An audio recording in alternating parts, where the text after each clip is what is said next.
mmerante wane mmabuna aba de agyesekwantia a wɔn pɛ de enya wɔn ho de yade a ehia wɔn pa eyi ene yɛsɛ obi yi ne yɔnko nipa de afiri hɔ anasɛ na busuani anasɛ obi bia na ne ɔno de enya ne ho adum pɛpɛ so a wɔpɛ asin sɛ o make sacrifices sɛ wɔkɔ akɔgye sakawa sɛ yɛ den eno de wɔn ndwen ɛho nanso so aya na wɔn every fi ɛsɛ kwantia wo eyemuso na opoti anase ofiti prekope etu wosi amoja na yeden eba na enam saa ede ya atese wo mo etu saa na mo na ya na wo mo enim ana wo mo gidie wo mo ho esem tese wo mo ede esie na nyankopon so yemfa ade esie eno no abusiofo ene de ya me no wo ekasei ede matewa miensa wo mo ya che wo mo tese it is a lesson na wo mo try to wo mo be sacrifice a young girl for money rituals na asemwe esiye ewo Nigeria produce emu Igwe local government area of Edo State na sa asemwe esiya 3 suspect ritualists was say yache wom enam say wom ehu wom na te say efundaka ne nyoma ekeka wom ehu ene che say wom so address ehentade enfita say the pictures no other screen so no wa wutimi ehu ebi ne nyina mu no eyisikaduro ya na womo ede abankabaye eko akwakwakwakwaye enfofie anto ata womu ti ankwankwankoye yi se de nkofo ema womu enya womu tiri edidi mu etimi kokoye na womu enya womu sikase tam na womu eni jinu womu edi ede na womu toto de womu peyu so flashy cars ne de keka won we mu de yi de ankwankwankobasa amfa ama womu amasese de penifo aso womu museku emrano eni gomu bedi ne senia ese na efata na nipa wode ense we beto edwa member our aspire for anasa wo contest for a position of chairman Igwe local government no emu area of Edo State obi a say wo pray chairman penidie wono na wo babonten ede ensem no ebebetu edwa chairmanship aspirant and din ede Mr. Romos Egbo oyi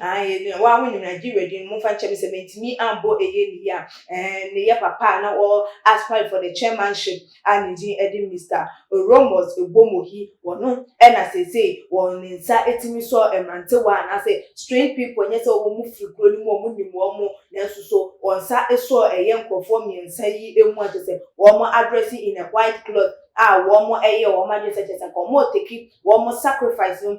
that area womo fufie anto ata amfa ama womo ebenifo ensa etimi aso womo emu omo de womo akwakoma aposifo atese emrano eni womo ebedi ni senie ese na efata se dem si ekan na ebusuafo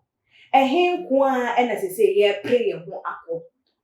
na ye pay ye ho anya ede akọ aho obenye sika nyina na wo behwere wo kra na wantimi anya ade papa bia amfa ma wo kra na mfa so oben na ewo so ewo mu sika sika ya ade nyina na so ye nkan hu se sika wo entimi ento enkwa sika eboa wiase ya setena ye we se wo bedi duo wo be show wo be do like bibia ya setem ye dada setena ye kwa ne ye ba ye nim se ye sika na ye di etu anamo sika ene edi edwuma ofaka sika nsukompo na dewa sika na wode beto ekoma sika atade a wo behwe aduane wo bedi bibia no ye nim se sika na ye de wo be ye otikure sika wo behwe wo bekwa akoye ana chese bibia ya setena mu ye dada setem ye kwa ye benina sika na edi edwuma chese sika eni wo ho na chese wunya like wo se wunya complete wo musa na so yanka wo se ensatia wo we ensatia ye wo we enye ni nyina na eyepe ebi de ebenya wo mo ho anopa ebi benya wo mo ho awia ebi benya wo mo ho anwumre nti so wo de ma ya na no nkyere se wo betu mirika tente anasa wo betu mampamrika akwa ko hu de ye hu wo mo se sika wo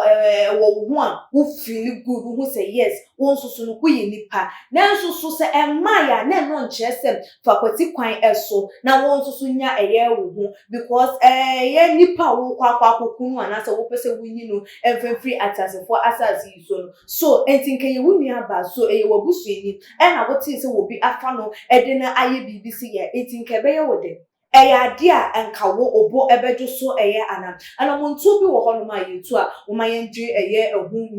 mienu na yenhu no se den a nipa ye wo wei krampo no wo edamansan enkomu se enye ka nkwanhia na ede wo be free atase fasas so enye yare ene ede wo be free atase fasas so den a damman dan kwam mebino nyankopon no ankasa no obeto ne nsa ede afo achese wo eda amansan komu a atwede achese wo bia ebe fru ebie enti kai hunu se wuyi wo bie fru wo na enya de se wo na wo yesa adwuma na wudi se adwuma no obekire bo ewo asase eso ubenya atiri edidimu aye de wo pe ede na so kai hunu se den a asotwe no wanya na ene ya ubenya ne dankwa mabi asotwe ne de yeden ya ubenya enti na muntu bi wo hono ma yetu a wo ma yenhu na ebiem nso dodo na obehu no obeka se ye adwuma eni omayi emu na nso wo nso pe na wo de wonsa edi adwuma wo ye bibia wo de wonsa adwuma de a wo nso no ubenya bibi ede afimu na emom enkonkon yese yesikaduro anase bibi na wo de benya